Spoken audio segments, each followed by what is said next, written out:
Friends, आज हम बात करने वाले हैं प्रवास के बारे में, यानी कि माइग्रेशन के बारे में। तो प्रवास सामाजिक और आर्थिक पक्षों से जुड़ी हुई एक महत्वपूर्ण घटना होती है। प्रवास केवल जगह चेंज करना ही नहीं होता, बल्कि क्षेत्रीय तत्वों को समझने का एक महत्वपूर्ण तरीका है।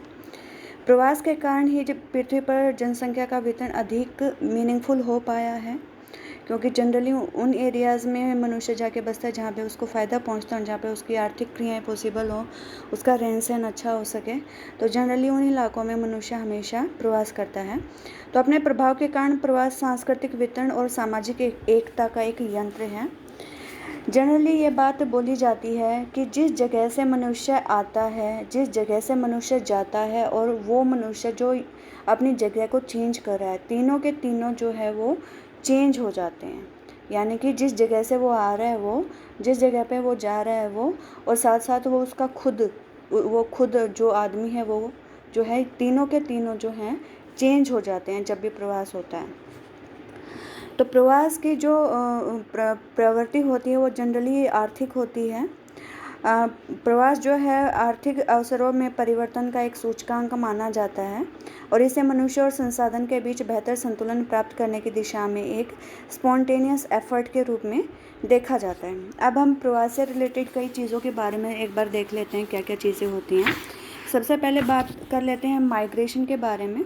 तो माइग्रेशन एक्चुअली होता क्या है? किसी व्यक्ति अथवा व्यक्ति समूह के द्वारा एक स्थान से दूसरे स्थान पर जाकर बसने की जो प्रक्रिया होती है उसको हम प्रवास बोला जाता है।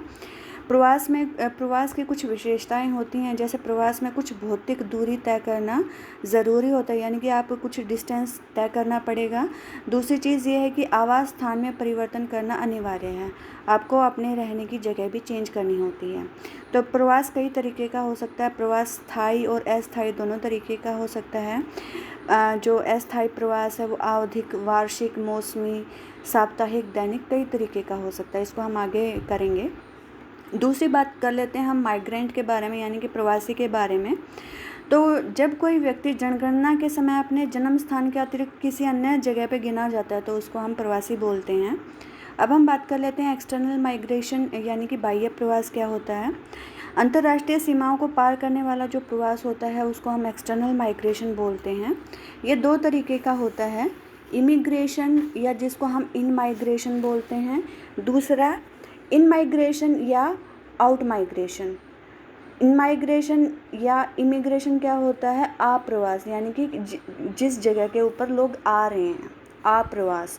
किसी व्यक्ति या समूह द्वारा देश मतलब किसी बाहरी देश से अपने देश में आके बसने को हम जो है इन माइग्रेशन या इमिग्रेशन बोलते हैं, आप्रवास बोला जाता है। जैसे यूके से कोई आदमी आके जो है इंडिया में बसे तो उसको हम क्या बोलेंगे? उसको हम इन माइग्रेशन बोलेंगे, ठीक है। इमिग्रेशन या आउट माइग्रेशन क्या होता है? किसी व्यक्ति या समूह का किसी जगह से दूसरी जगह पे जाके बसना। जैसे इंडिया से कोई व्यक्ति जाके अमेरिका में बस रहा है तो उसको हम क्या बोलेंगे? उसको हम इन माइग्रेशन या आउट माइग्रेशन बोलेंगे, ठीक है। तो ये आपको पता होनी चाहिए, इमिग्रेशन या इन माइग्रेशन क्या होता है, इन माइग्रेशन या आउट माइग्रेशन क्या होता है। आप इनकी स्पेलिंग का ध्यान रखेंगे, ठीक है। अब हम बात कर लेते हैं जो प्रवास है। प्रवास ने जनरली 19वीं शताब्दी में और 20वीं शताब्दी में विभिन्न देशों और महाद्वीपों के बीच में जो है काफ़ी कम टाइम में जनसंख्या के प्रतिरूपों को परिवर्तन लाने का में एक महत्वपूर्ण भूमिका निभाई है।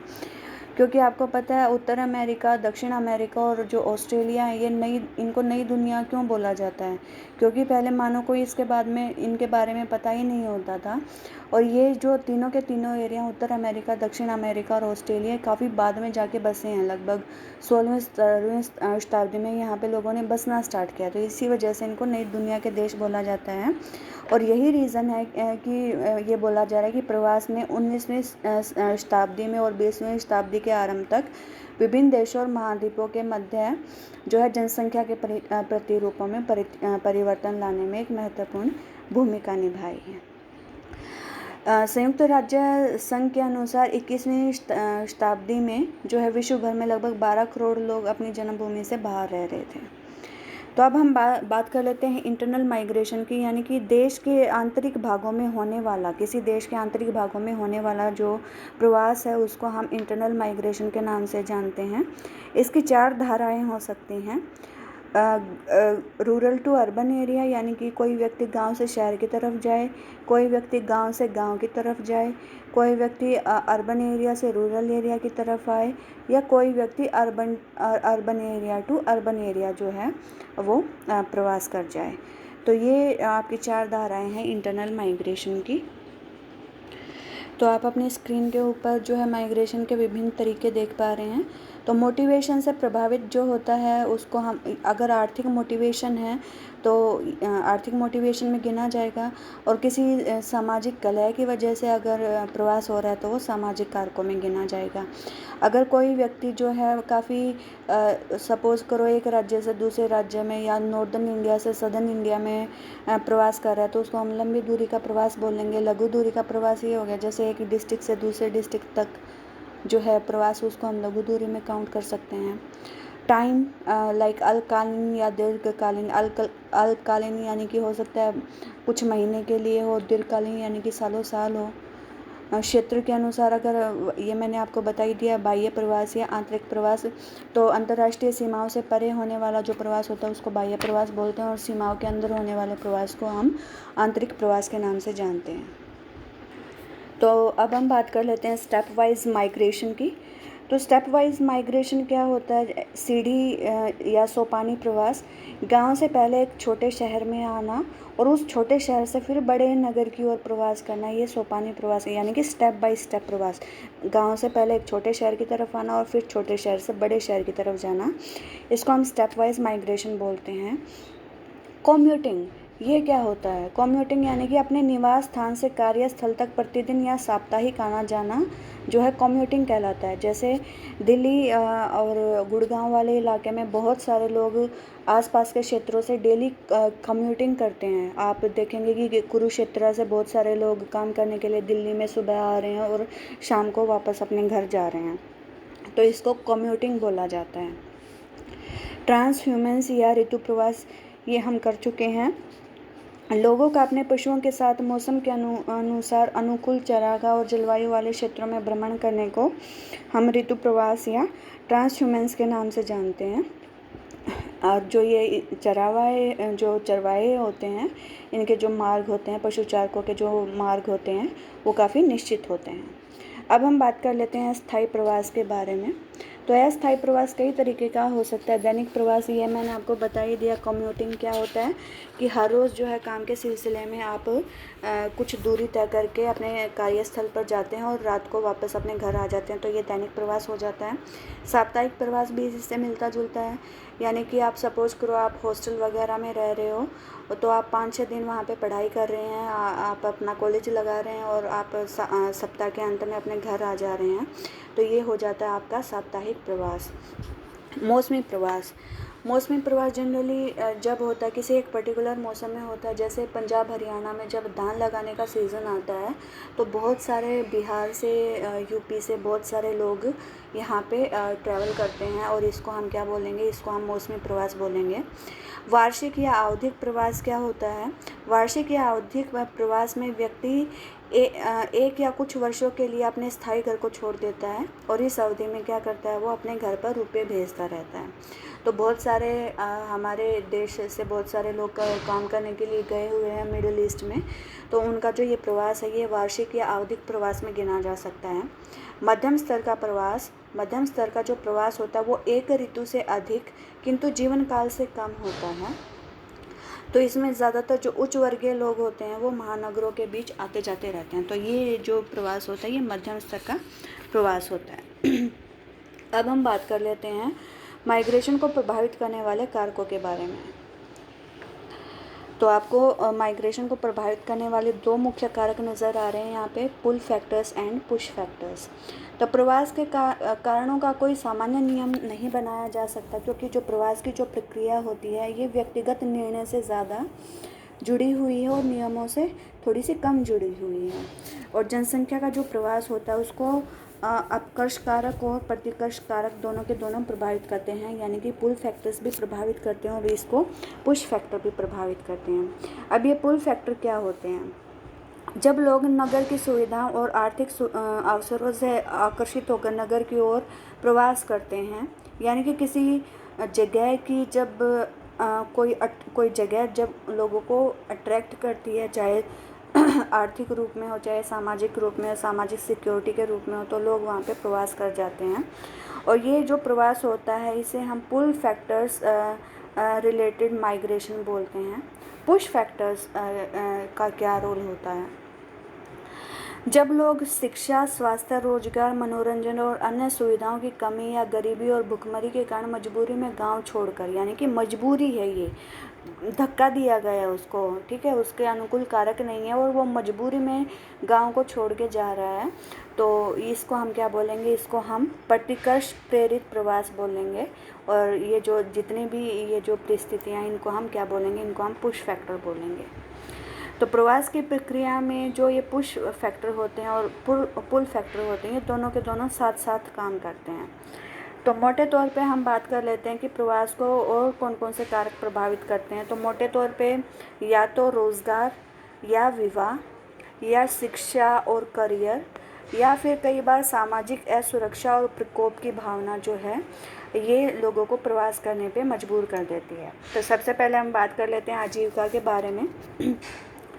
तो एम्प्लॉयमेंट, सीमित कृषि भूमि और बढ़ती ग्रामीण जनसंख्या के कारण कृषि और संबंधित क्षेत्रों में एक निश्चित जनसंख्या को रोजगार उपलब्ध हो सकता है। यानी कि जब जनसंख्या लगातार बढ़ती जाएगी और रिसोर्सेज कम पड़ने शुरू हो जाएंगे तो क्या हो जाएंगे? बहुत सारे लोग जो हैं सरप्लस पॉपुलेशन में काउंट हो जाएंगे और वो क्या करेंगे? उनको रोज़गार मिल नहीं पाएगा। तो इस तरीके के जो लोग हैं वो शहरों की तरफ प्रवास कर जाएंगे, क्योंकि शहरों में बहुत सारी जो हैं आजीविका के साधन होते हैं और शहरों में कोई भी काम छोटा या बड़ा नहीं होता, उनका कोई जज करने वाला नहीं होता आप किस तरीके का काम कर रहे हैं। तो लोग जो हैं इजीली सर्वाइव कर जाते हैं और इस वजह से जो है ये प्रवास होता है। तो इसको हम एम्प्लॉयमेंट रिलेटेड प्रवास बोला जा सकता है।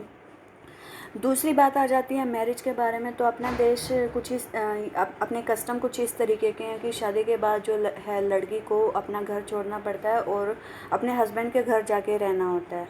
तो इंडिया में जो लेडीज़ का जो माइग्रेशन है वो काफ़ी ज़्यादा होने का एक ये बड़ा रीज़न है मैरिज होना, शादी होना। फिर हम बात कर लेते हैं एजुकेशन और करियर की। तो ये आपको पता ही है कि ये जितनी भी सुविधाएं होती हैं, जितने भी बड़े बड़े इंस्टीट्यूट होते हैं, अच्छे इंस्टीट्यूट होते हैं, ये ज़्यादातर शहरों में होते हैं और बहुत सारे लोग जो हैं अपनी शिक्षा के लिए या अपना करियर बनाने के लिए जो है शहरों में जो है मूव करना शुरू कर देते हैं। गांव में उच्च शिक्षा की सुविधा नहीं होती। योग्यता की वृद्धि हेतु लोग शहरों में विभिन्न प्रकार की उच्च और तकनीकी शिक्षा प्राप्त करने हेतु प्रवास करते हैं और शहरों में जो है सामाजिक गतिशीलता के अनेक असर जो है प्रवास को प्रोत्साहित करते हैं। इसकी वजह से जो है बहुत सारे जो सुशिक्षित लोग होते हैं, निपुण व्यक्ति होते हैं, कलाकार लोग होते हैं, वैज्ञानिक होते हैं, किसी भी क्षेत्र के जो योग्य व्यक्ति होते हैं वो शहरों में प्रवास कर जाते हैं और वहाँ पे अपनी उन्नति के अवसरों को तलाशते हैं। फिर हम बात कर लेते हैं सोशल इनसिक्योरिटी और डिज़ास्टर के बारे में। तो कई बार जो है राजनीतिक अस्थिरता हो जाएगी या कई बार जातीय दंगे हो जाएंगे, देश विभाजन हो गया या कोई समस्या हो रही है किसी तरीके की, तो इस वजह से लोग अपनी जगह को छोड़ के दूसरी जगह पे जाना पसंद करते हैं। जैसे 1947 में अपने यहाँ पे देश विभाजन हुआ तो बहुत बड़े स्तर पे जो है लोगों का माइग्रेशन हुआ था। इसके अलावा 1984 में अपने यहाँ पे दंगे भड़के थे तो इस वजह से लोगों ने जो है प्रवास किया था। इसके अलावा असम और जो जम्मू कश्मीर की जो कंडीशन है वो काफ़ी अनस्टेबल रहती है, तो कश्मीर से कश्मीरी पंडितों ने बहुत ज़्यादा पलायन किया था। तो ये क्या है? ये सोशल सिक्योरिटी या डिज़ास्टर की वजह से होने वाला प्रवास है और ये भी प्रवास का एक महत्वपूर्ण अंग है। अब बात आ जाती है कि प्रवास में केवल जनसंख्या में चेंज नहीं होता बल्कि गुणात्मक परिवर्तन भी होता है। मैंने आपको पहले ही बताया था, जिस भी क्षेत्र से आदमी आ रहा है, जिस भी क्षेत्र में आदमी जा रहा है, या खुद वो आदमी, तीनों के तीनों चेंज हो जाते हैं विद टाइम। तो प्रवास से सभ्यताएं, भाषाएं, संगीत, कलाएं और धर्म, सारी की सारी चीज़ें समृद्ध होती हैं, क्योंकि अलग एरिया से अलग तरीके के लोग आते हैं और ये क्या क्या करते हैं, ये कहीं ना कहीं इन सारी चीज़ों में वृद्धि करते हैं, इनको काफ़ी अच्छा बनाते हैं, सभ्यता को, भाषा को, संगीत को, कलाओं को। तो ये चीज़ें होती हैं। तो अब हमने तीनों के तीनों फैक्टर्स के बारे में बात कर ली है, फर्टिलिटी के बारे में, मोर्टेलिटी के बारे में और माइग्रेशन के बारे में। तो ये तीनों के तीनों जो है जनसंख्या को कहीं ना कहीं प्रभावित करते हैं। अब हम बात कर लेते हैं कि ये तीनों के तीनों फैक्टर्स जनसंख्या को किस तरीके से प्रभावित करते हैं। तो देखिए, जनसंख्या में होने वाले परिवर्तन को हम 3 तरीके से पढ़ सकते हैं। जनसंख्या वृद्धि किस तरीके से हो रही है साल दर साल, जनसंख्या की वृद्धि दर क्या रही है साल दर साल, और साथ साथ में जनसंख्या के दुगने होने में कितना समय लगा है, यानी कि पॉपुलेशन किस तरीके से चेंज हो रही है, एब्सोल्यूट टर्म्स में, ग्रोथ रेट की टर्म्स में, या पॉपुलेशन के दुगना होने में कितना समय लग रहा है। तो इन तीनों चीज़ों को लेके अब हम आगे स्टडी करने वाले हैं। तो आप यहाँ पे अपनी स्क्रीन के ऊपर जो है पॉपुलेशन की ग्रोथ को देख पा रहे हैं ईयर वाइज। तो सभ्यता के आरंभिक चरणों में जब मानव आखेटक, संग्राहक, कृषक या चलवासी पशुचारक था, तब जनसंख्या काफ़ी धीमी गति से बढ़ती थी। लगभग 8,000 से 12,000 वर्ष पूर्व जो है कृषि क्रांति आई थी। उसके बावजूद भी विश्व की जनसंख्या काफ़ी कम थी, मनुष्य को कोई चिंता करने की ज़रूरत नहीं होती थी, उनके क्रियाकलाप भी साधारण होते थे और प्रकृति को कोई नुकसान नहीं होता था उनसे। तो जनसंख्या वृद्धि की जो दर थी वो काफ़ी धीमी होती थी। तो पहली शताब्दी में विश्व की कुल जनसंख्या मात्र 25 करोड़ थी। 1750 तक आते आते इसमें काफ़ी परिवर्तन हुआ, क्योंकि 16वीं और 17वीं शताब्दी में उपनिवेशवाद तथा व्यापार के बढ़ने से जनसंख्या में तेज़ी से चेंज होना स्टार्ट हुआ। औद्योगिक क्रांति के प्रारंभ में, यानी कि 1750 के आसपास, विश्व की जो जनसंख्या थी वो लगभग 72 करोड़ के आसपास हो गई थी। 18वीं शताब्दी में क्योंकि औद्योगिक क्रांति बहुत फैल चुकी थी, तो जनसंख्या में भी काफ़ी तेज़ गति से परिवर्तन होने लगा। भाप के इंजन के आविष्कार से उद्योग और परिवहन को बढ़ावा मिला। यंत्रीकरण से कृषि और उद्योगों में सुधार हुआ। विज्ञान और प्रौद्योगिकी के विकास से जीवन स्तर को ऊंचा उठने लगा। चिकित्सा सुविधाएं अच्छी होने लगी, स्वच्छता में सुधार होने लगा। तो क्या हुआ, विश्व की जनसंख्या में तेज़ी से परिवर्तन होने लगा। बहुत सारी महामारियों, संक्रामक बीमारियों के टीके बनने स्टार्ट हो गए। कई जीवाणुओं को नष्ट करने या उन्हें कम करने की जो है वो दवाइयाँ आने स्टार्ट होगी। तो इस वजह से क्या हुआ, 1750 के बाद में या औद्योगिक क्रांति के बाद में बहुत सारी नई नई चीज़ें हुई। इससे क्या हुआ, इससे मृत्यु दर कम होना स्टार्ट हो गई। 1750 के आसपास आपको पता ही है कि यूरोपियन जो लोग हैं नई दुनिया के देशों में जाकर बसने लगे थे, यानी कि उत्तरी अमेरिका, दक्षिण अमेरिका और ऑस्ट्रेलिया में जाके बसने लगे थे, और मानव विकास का जो है प्रारंभ हो गया था। तो मोटे तौर पे अगर हम बात करें तो 1800 के आसपास जो है विश्व की जनसंख्या 85 करोड़ हो चुकी थी। 1900 ईस्वी तक आते आते ये 166 करोड़ हो चुकी थी। 2000 ईस्वी तक जो है विश्व की जनसंख्या 600 करोड़ के आसपास हो चुकी थी।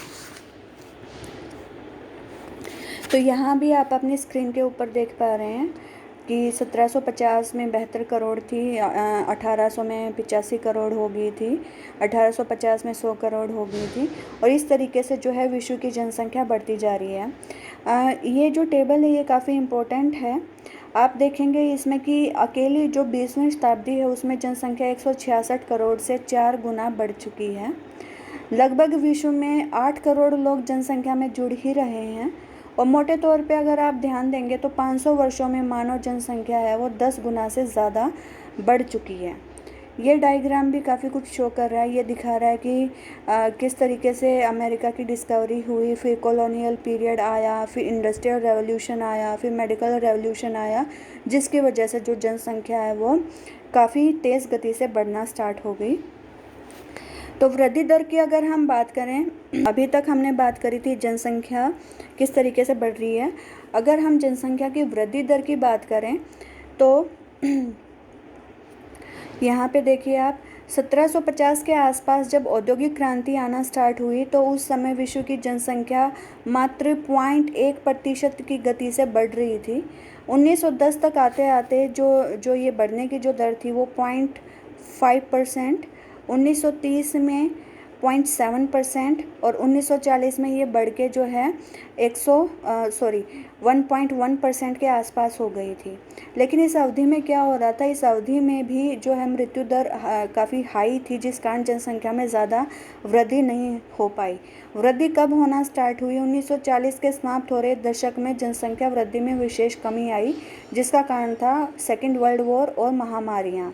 1970 के दशक में जनसंख्या की वृद्धि बहुत तेज़ गति से होना स्टार्ट हो गया और ये जो है लगभग 2% से ज़्यादा हो चुकी थी 1970 में।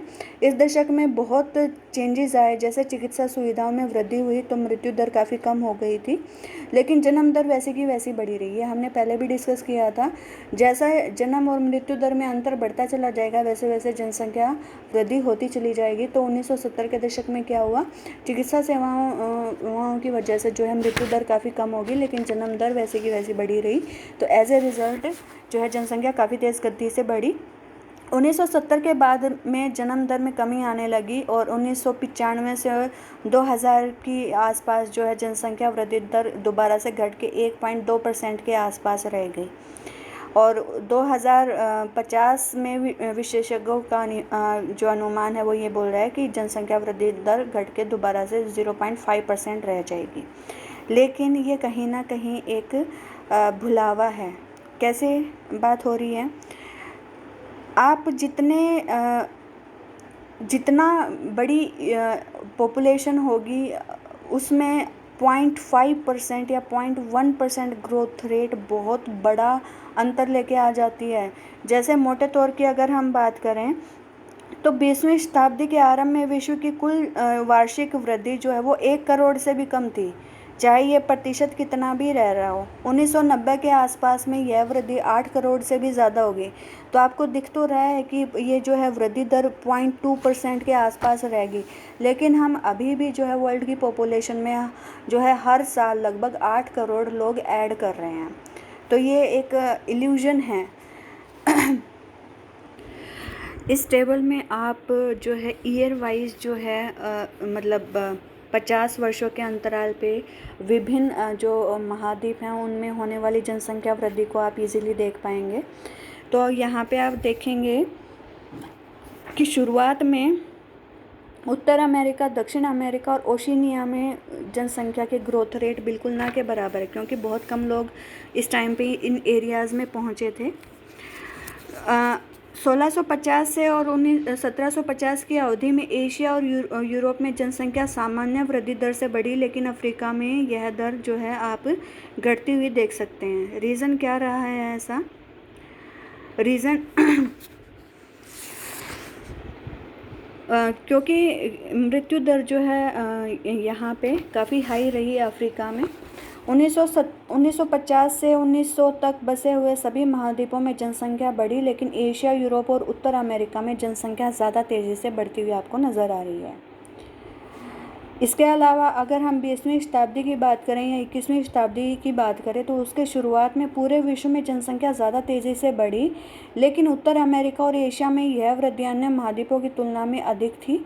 इसके अलावा 21वीं शताब्दी के आसपास यूरोप में जनसंख्या की वृद्धि दर जो है वो घटना स्टार्ट हो रखी है, जबकि आप अन्य जो है महाद्वीपों में देखेंगे कि ये लगातार बढ़ती जा रही है। यूरोप में भी जो है ग्रोथ रेट बढ़ तो रही है, लेकिन इसकी जो है बढ़ने की जो दर है वो रिलेटिवली कम है एज़ कम्पेयर टू अदर जो कॉन्टिनेंट्स हैं वो। तो 1850 से 2011 के दौरान विश्व की जनसंख्या में लगभग 13 गुना वृद्धि हुई है। अगर हम अलग अलग महाद्वीपों की बात करें तो एशिया में यह वृद्धि 13 गुना, यूरोप में लगभग 7.1 गुना, अफ्रीका में लगभग 10.7 गुना, उत्तर अमेरिका में 551 गुना, दक्षिण अमेरिका में 33 गुना और ओशिनिया में लगभग 18.5 गुना पॉपुलेशन बढ़ी है। कई बार जनसंख्या का परिवर्तन को विकसित देशों के रूप में और कम विकसित देशों के रूप में भी देखा जाता है। तो देखिए, आप अपनी स्क्रीन के ऊपर देख पा रहे हैं। तो जनसंख्या की वृद्धि दर जो है वर्तमान में विकसित देश जैसे संयुक्त राज्य अमेरिका, कनाडा, जापान, यूरोपीय देशों और ऑस्ट्रेलिया, न्यूजीलैंड में कम यानी कि 0.1% के आसपास रह गई है ये, जबकि जो कम विकसित देश हैं वहाँ पे जनसंख्या वृद्धि दर ज़्यादा पाई जाती है। तो इस टेबल को हम देख के ये समझ सकते हैं कि जिस एरिया में आर्थिक विकास हुआ है वहाँ पे जनसंख्या की वृद्धि दर आर्थिक विकास और जनसंख्या की वृद्धि दर में घनिष्ठ संबंध पाया जाता है, किंतु नकारात्मक सहसंबंध भी पाया जाता है।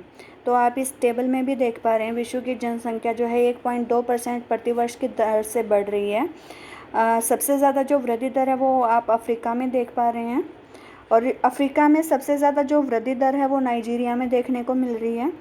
यहाँ पे जो जनसंख्या वृद्धि दर है इसकी काफ़ी ज़्यादा है, नाइजीरिया की लगभग 2.6% है, और ये अनुमान है कि नाइजीरिया की जो पॉपुलेशन है वो लगभग 24 सालों में दुगनी हो जाएगी।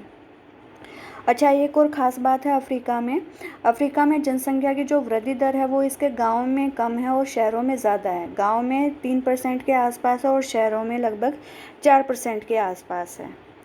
एशिया के अधिकांश मुस्लिम देश में जो है अफ्रीका जैसी स्थिति देखने को मिलती है, और यहाँ पे जो एशिया के ज़्यादातर जो मुस्लिम देश है वहाँ पे जनसंख्या की वृद्धि दर लगभग 2 से 4.4% के आसपास देखने को मिल रही है। इसके विपरीत अगर हम देखेंगे तो दक्षिण अमेरिका, ओशिनिया, उत्तरी अमेरिका में जनसंख्या की औसत वृद्धि दर 1 से 1.5% के आसपास है। यूरोप में यह वृद्धि दर सबसे कम है जो कि है 0.0%। मैंने आपको पहले ही बताया था कि यूरोप में कई सारे कंट्रीज़ ऐसे हैं जहाँ पे जनसंख्या बढ़ने की बजाय अब घटना स्टार्ट कर रखी है। तो आप इस चीज़ का हमेशा ध्यान रखेंगे। 1950 विश्व के जननांकीय इतिहास का परावर्तन ईयर माना जाता है। परावर्तन ईयर क्यों माना जाता है? क्योंकि 1950 से पहले विश्व के जो आज के विकसित देश हैं वहाँ पे पॉपुलेशन ग्रोथ रेट ज़्यादा थी, लेकिन 1950 के बाद में विश्व के जितने भी विकासशील देश हैं वहाँ पे पॉपुलेशन ग्रोथ रेट ज़्यादा हो गई है। तो 1950 को जो है विश्व में जननांकीय इतिहास का परावर्तन ईयर माना जाता है, डेमोग्राफिक टर्निंग ईयर माना जाता है 1950 को। रीज़न मैंने दे ही दिया है। 1950 से पहले जो आज के विकसित देश थे उनमें ग्रोथ रेट ज़्यादा, पॉपुलेशन ग्रोथ रेट ज़्यादा पाई जाती थी। 1950 के बाद में जितने भी डेवलपिंग कंट्रीज़ थे उनकी पॉपुलेशन ग्रोथ रेट ज़्यादा पाई गई। तो ये आपको कुछ नज़र आ रहे हैं, कुछ कंट्रीज़ नज़र आ रहे हैं, जनसंख्या की वृद्धि दर नज़र आ रही है। लाइबेरिया में कितनी है, सोमालिया में कितनी है, ओमान और सऊदी अरब में कितनी है। यहाँ पे आप काफ़ी हाई ग्रोथ रेट देख पा रहे हैं। इसके अलावा आप साइड में कई सारे कंट्रीज़ ऐसे देख पा रहे हैं जहाँ पे नेगेटिव ग्रोथ रेट देखने को मिल रही है। लाटविया, एस्टोनिया, रूस, Albania, Bulgaria, Ukraine, Slovenia, Denmark, Italy, Spain में पॉजिटिव है लेकिन ज़्यादा अच्छी गति से पॉपुलेशन नहीं बढ़ पा रही है। एक बार हम इनकी लोकेशन को देख लेते हैं कहाँ कहाँ पे ये कंट्रीज़। तो देखिए यहाँ पे कुछ कंट्रीज़ को दिखाते हैं। लाटविया, एस्टोनिया, ये देखिए एस्टोनिया, लाटविया, लिथुआनिया आपको दिखाई दे रहे हैं ये कंट्रीज़। इसके अलावा रशिया, आपको पता ही है रशिया कहाँ पे है। इसके अलावा बात हो रही थी अल्बानिया की, तो यहाँ पे मैसेडोनिया के नीचे आप अल्बानिया को देख पा रहे हैं। इसके अलावा बात हो रही थी बुल्गारिया की, तो ये यहाँ पे आप बुल्गारिया देख पा रहे हैं रेड कलर में।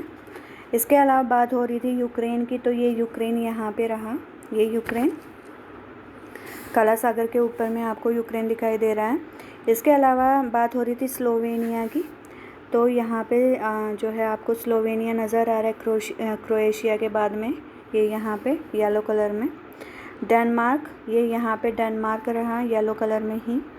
इसके अलावा इटली, ये इटली रहा, और स्पेन, ये आपको स्पेन यहाँ पे येलो कलर में स्पेन नज़र आ रहा है। तो ये जितने भी ऑलमोस्ट मैंने कंट्री दिखाए इन सभी में जो है पॉपुलेशन जो है वो नेगेटिव हो चुकी है, यानी कि पॉपुलेशन बढ़ नहीं रही है। रीज़न क्या है? इन देशों में अनेक औद्योगिक और खनन केंद्रों पर बहुत ज़्यादा जो है पर्यावरणीय प्रदूषण रहा था। इसके अलावा दूसरे विश्व युद्ध के बाद में लंबे समय तक इन देशों में आर्थिक अस्थिरता का माहौल बना रहा, जिससे मृत्यता काफ़ी तेज़ गति से बढ़ी और प्रजनन दर में भी लगातार जो है कमी आती चली गई। शिशु मृत्यु दर और जन्म के समय शिशु मृत्यु दर में बहुत ज़्यादा बढ़ोतरी हुई।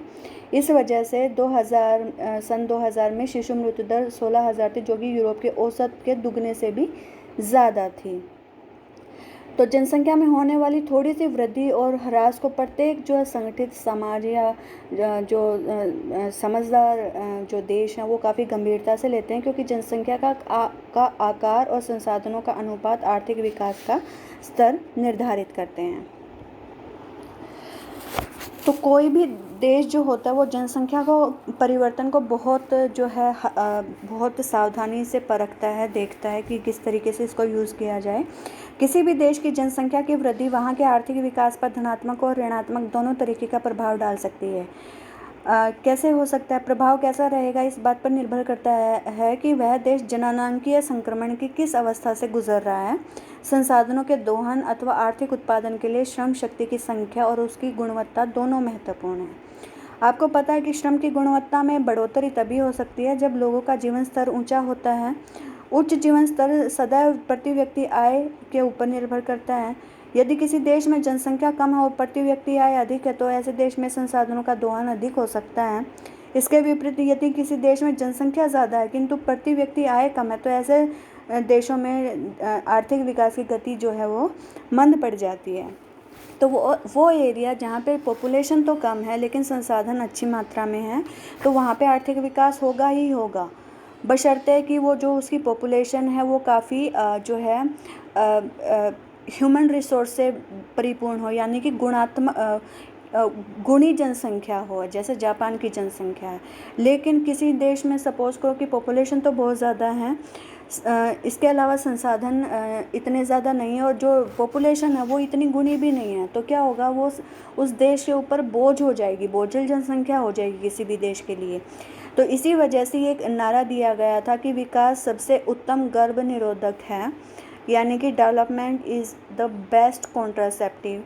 ये 1974 में बुचारेस्ट कॉन्फ्रेंस में दिया गया था, वर्ल्ड पॉपुलेशन कॉन्फ्रेंस में दिया गया था डॉक्टर करण सिंह के द्वारा, क्योंकि उनका ये मानना था कि जैसे जैसे आर्थिक विकास होता चला जाएगा वैसे वैसे जनसंख्या की वृद्धि दर जो है वो कम होना स्टार्ट हो जाएगी। क्योंकि लोग क्या चाहेंगे, लोग चाहेंगे कि बच्चे उनके कम हों, लेकिन जो बच्चे हों उनके वो काफ़ी गुणी बच्चे हों। ठीक है, तो अब हम देख लेते हैं कि जनसंख्या की वृद्धि दर किस तरीके से रही है और जनसंख्या के दोगुनी होने में कितना समय लगा है। तो मोटे तौर पे अगर आप देखेंगे तो आप देखेंगे कि अगर किसी देश की 0.1% ग्रोथ रेट है तो वहाँ पे लगभग 700 साल लग जाएंगे पॉपुलेशन को डबल होने में। लेकिन अगर किसी देश में जनसंख्या वृद्धि दर 2 के आसपास है तो लगभग 35 साल लग जाएंगे वहाँ की जनसंख्या को डबल होने में। अगर किसी देश में जनसंख्या वृद्धि दर 10% के आसपास है तो जनसंख्या को दुगना होने में सिर्फ 7 साल लगेंगे। आज की तारीख में विश्व में लगभग 71 देश ऐसे हैं जहाँ की वृद्धि दर 2 से 2.9 के आसपास है। तो इन एरियाज़ में है जो 24 से 35 साल में जो इनकी पॉपुलेशन है वो डबल हो जाएगी। 14 ऐसे देश हैं जहाँ पे जनसंख्या वृद्धि दर 3 से 4.4% के आसपास है। तो यहाँ पे जनसंख्या को दुगना होने में लगभग 16 से 23 वर्ष लग जाएंगे। विश्व की लगभग 1/4 जनसंख्या 90 देशों में रहती है। इन देशों की जनसंख्या 1 या 2 पीढ़ियों में दुगनी हो जाएगी। तो अब आप देखिए कि विश्व की जनसंख्या किस तरीके से जो है चेंज हुई है। 1850 के आसपास 200 करोड़ थी। 200 करोड़ कब हुई, 1930 के आसपास हुई है। फिर 400 करोड़ 1975 1974 के आसपास हुई है और 2025 में जो है अनुमानित जो है 800 करोड़ हो जाएगी। तो आप देखेंगे कि ये जो दुगना होने की जो अवधि है वो काफ़ी कम होती जा रही है। पहले जहाँ 200 वर्ष लगते थे, अब 51 वर्षों में ही विश्व की जनसंख्या डबल हो जाएगी, यानी कि 400 से 800 करोड़ होने में सिर्फ 51 साल लगने वाले हैं। आप इस डायग्राम को बहुत ध्यान से देखें, ये काफ़ी इम्पोर्टेंट है। तो ये बिल्कुल बता रहा है कि विश्व में जब 2 अरब जनसंख्या हुई तो वो साल कौन सा था, 1927 में हुई। 3 अरब होने में 1959 में 3 अरब हो गई थी और 32 साल लगे। 4 अरब होने में जो है 1974 में 4 अरब हुई जनसंख्या और 15 साल लगे। 1987 में जो है जनसंख्या 5 अरब हुई और इसको 5 अरब होने में लगभग 13 साल लगे। 1998 में जनसंख्या 6 अरब हो चुकी थी और इसको 5 से 6 अरब होने में 11 साल लगे। 2011 में जनसंख्या 7 अरब हो चुकी थी और इसको 6 से 7 अरब होने में 13 साल लगे। तो इस तरीके से आप देखेंगे कि जनसंख्या के बढ़ने के जो मतलब डबलिंग या हर जो है 1 अरब होने में जो साल हैं वो घटते जा रहे हैं। तो यहाँ पे इस टेबल में आप विश्व के काफ़ी देशों को देख पाएंगे जहाँ पे आपको पता चलेगा कि किसी देश की जनसंख्या वृद्धि दर कैसे रही है। जैसे चार्ट है, चार्ट कहाँ पे है, अफ्रीका में है और यहाँ पे पॉपुलेशन ग्रोथ रेट है 2.8% और जनसंख्या इसकी 15 सालों में डबल हो जाएगी। अफ्रीका की लगभग 2.5 है और अफ्रीका की पॉपुलेशन को डबल होने में लगभग 28 साल लग जाएंगे। एशिया में जनसंख्या 8.1% की गति से बढ़ रही है और लगभग 63 सालों में जो है एशिया की जनसंख्या डबल हो जाएगी। ऑस्ट्रेलिया 0.7% की गति से बढ़ रहा है और इसको 99 ईयर्स लग जाएंगे पॉपुलेशन को डबल होने में। और यहाँ पे आप देख पा रहे हैं कि जापान, यूके, फिनलैंड में पॉपुलेशन ग्रोथ रेट बहुत कम हो चुकी है, तो लगभग 347 साल लग जाएंगे इन देशों में जनसंख्या को डबल होने में। इसके अलावा जो है यूरोप में, जर्मनी में, रूस में, यूक्रेन में आपको नेगेटिव में पॉपुलेशन ग्रोथ रेट दिखाई दे रही है। तो जनसंख्या यहाँ पे डबल नहीं हो सकती और अंदाज़ा नहीं है कि कितना समय लगेगा, बशर्ते कि यहाँ की जो सरकारें हैं वो कोशिश करें कि जनसंख्या जो है बढ़ना स्टार्ट हो यहाँ पे।